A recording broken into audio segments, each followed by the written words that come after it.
Le rôle d'un physiothérapeute dans une clinique comme la Source, d'une manière générale, ça va être de maintenir au maximum l'autonomie du patient. On a des fois des patients qui sont hospitalisés pour des pathologies, pour de l'orthopédie, pour des traumatismes, des traitements oncologiques. On n'est pas en première ligne du traitement, on ne va pas traiter la pathologie en elle-même, on va plutôt traiter les complications qui peuvent survenir par la suite, suite à des traitements chirurgicaux, de radiothérapie, de chimiothérapie.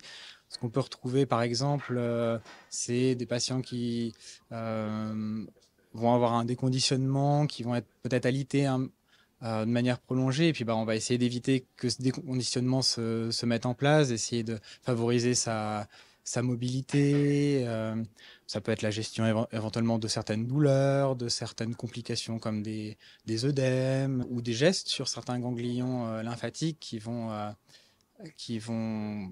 être un frein pour le côté circulatoire et du coup générer des œdèmes. Donc là, après, on a des stratégies en tant que physiothérapeute qui seront le drainage, le bandage. Une atteinte qu'on peut avoir, ce serait par exemple sur une chirurgie au niveau du bassin qui pourrait atteindre des ganglions au niveau de l'aine.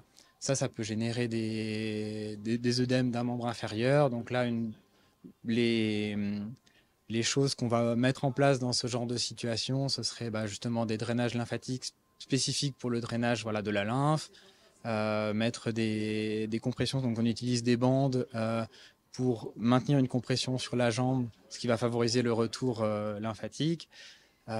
Évidemment aussi quand même envisager la mobilité, que le patient il se mobilise également, lui apprendre aussi avoir cette surveillance aussi au niveau de la peau parce que forcément si on met des bandages, il faut aussi s'assurer qu'on n'ait pas que la qualité de la peau elle est maintenue. C'est pour dire aussi qu'il y a au-delà du côté euh, technique de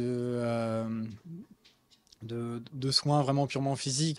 Je pense que l'écoute, c'est aussi un outil de soins qui est indispensable, je pense, quand on suit des patients en oncologie. C'est presque le centre un petit peu du suivi, quelque part. Enfin, pour moi, c'est un élément, en tout cas, qui est primordial, encore plus chez des patients qui sont peut-être facilement anxieux, en lien avec ce diagnostic de cancer.